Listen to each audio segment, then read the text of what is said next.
Bonjour à tous, c'est Anaïs en voyage présentement à Grenade. Donc Grenade, c'est un pays vraiment magnifique, composé de 3 îles principales. Donc on a l'île de Grenade évidemment, on a aussi la petite Martinique et on a Carriacou que j'ai eu la chance de découvrir, qui était une perle qui est peu connue des Québécois et vraiment à connaître. Grenade, c'est au fond un pays d'environ une centaine de mille d'habitants, donc c'est pas très grand.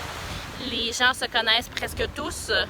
La religion est encore très présente, ce qui fait que la communauté est vraiment tissée serrée. Les gens sont très accueillants, il n'y a personne qui meurt de faim ici. Tout le monde sont très généreux les uns envers les autres. Et puis c'est très agréable aussi comme touriste de voir ça. Comme voyageur, c'est sûr qu'on a beaucoup d'avantages à venir à Grenade. De ces temps-ci, c'est sûr qu'on parle beaucoup des sargasses qui risquent d'être présentes beaucoup cet été dans le coin de Punta Cana, Riviera-Maya, peut-être parfois la Jamaïque, Antigua, etc. À Grenade, ici, on n'a pas encore eu de traces des sargasses, ce qui fait en sorte que les plages demeurent impeccables, paradisiaques, très beau sable blanc, eau turquoise, donc parfait pour les amateurs de plage. Si on parle aussi du deuxième avantage, c'est qu'on est beaucoup plus au sud. On est un petit peu en haut du continent sud-américain. Donc c'est sûr qu'il fait très chaud.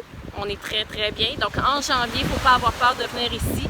C'est magnifique. C'est presque certain que vous allez avoir du 25-30 degrés. Et puis ensuite, c'est un 6 heures d'avion, plus ou moins. Donc c'est quand même très intéressant. Il faut savoir qu'on n'a pas de vol direct à partir de Montréal, mais ce n'est pas un problème parce que l'escale à Toronto se fait très bien. Lorsqu'on parle des autres îles des Caraïbes, c'est certain qu'il vient toujours une question du prix et du budget. Donc oui, c'est certain que c'est plus cher que Cuba, c'est plus cher que la République dominicaine. Néanmoins, il faut penser que ça peut être relativement abordable. Ce qui veut dire que j'ai, par exemple, fait plusieurs visites d'hôtels ici. J'ai trouvé certains 3 étoiles, 4 étoiles qui pouvaient être à très bon prix. Évidemment, c'est un autre type de voyage. Donc, vous venez ici, oui, pour profiter des plages, mais aussi pour découvrir l'île.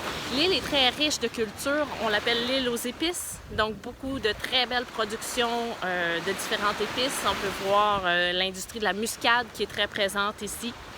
La végétation aussi est magnifique, donc aller faire des promenades, découvrir l'île, découvrir l'histoire de l'île et vraiment un attrait ici.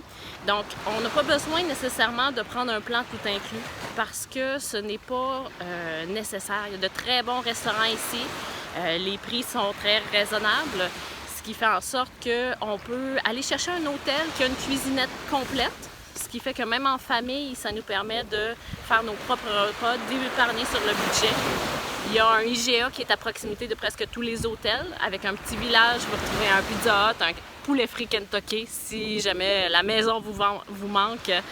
Et puis, ce qui fait en sorte que vous pourriez avoir un forfait vol, transfert, hôtel dans les environs de 1300 $ canadiens, tout dépendant de la période. Donc ça peut être très intéressant. Ensuite, on paie la différence en nourriture, en activité, mais ça fait un voyage qui peut être quand même relativement abordable. Je vous invite donc à venir me voir en agence pour que j'aie la possibilité de vous parler de mon expérience ici, de la belle découverte que j'ai faite cette semaine. Et puis, je pourrai vous en parler longuement, vous montrer mes photos et nous pourrons regarder pour votre séjour à vous pour que vous puissiez venir découvrir la Grenade.